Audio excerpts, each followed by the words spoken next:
Assalamualaikum warahmatullahi wabarakatuh. Perkenalkan, nama saya Nazar Pratama dari kelas 12 MIPA 7, nomor absen 28. Di sini saya akan menjelaskan kasus korupsi yang terjadi di PT Jiwasraya. Korupsi merupakan tindakan seseorang dalam menyalahgunakan kekuasaan dalam suatu masalah atau organisasi untuk mendapatkan keuntungan. PT Jiwasraya sendiri merupakan badan usaha milik negara yang bergerak di dalam sektor asuransi. PT Asuransi Jiwasraya saat ini tengah menjadi sorotan masyarakat dikarenakan PT Asuransi Jiwa tertua di Indonesia ini mengalami tekanan likuiditas sehingga ekuiditas perseroan mencatatkan angka negatif sebesar 23 triliun pada September 2019. Jika ingin kembali menjadi perusahaan yang sehat, PT Asuransi Jiwasraya harus mempunyai uang sebesar kurang lebih 32,89 triliun. Ternyata kasus PT Asuransi Jiwasraya ini sudah terjadi sejak tahun 2000-an. Di sini saya akan menjelaskan beberapa kronologis dari tahun 2006 sampai tahun 2019. Pada tahun 2006,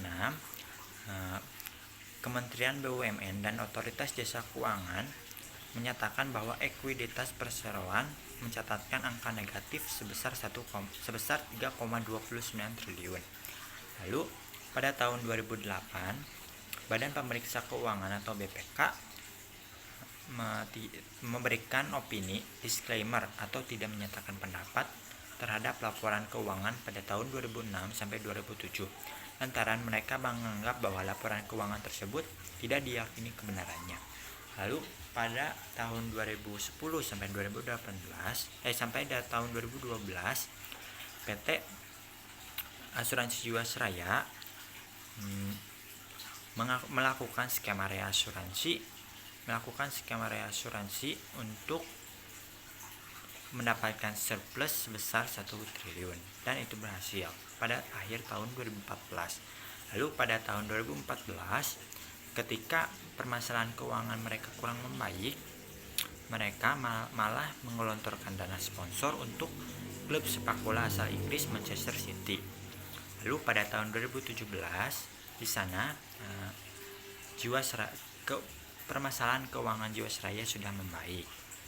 Bahkan mereka juga mendapatkan pendapatan sebesar kurang lebih 21 triliun di tahun itu. Lalu di tahun 2018, Direktur Utama Jiwasraya Bapak Hendris dan Direktur Keuangan Jiwasraya Pak Hari dicopot dari jabatannya. Lalu pada Mei 2018, pemegang saham Jiwasraya menunjuk Asmawi Syem sebagai penggantinya. Di bawah kepemimpinannya, Pak Asmawi Syem menyadari bahwa ada beberapa kejanggalan di dalam laporan keuangan yang disetorkan dari Jiwasraya kepada BUMN. Lalu pada Agustus 2018, BPK dan BPKP melakukan audit investigasi terhadap Jiwasraya. Akhirnya pada November 2019, Kementerian BUMN di bawah kepemimpinan Bapak Erick Thohir melaporkan karena ada beberapa indikasi kecurigaan terhadap laporan keuangan yang disetorkan oleh Jiwasraya kepada BUMN. Pemerintah juga menyadari bahwa memang ada beberapa kejanggalan di laporan tersebut. Bahkan pemerintah juga menjelaskan secara rinci bahwa ada nilai-nilai yang kurang transparan. Lalu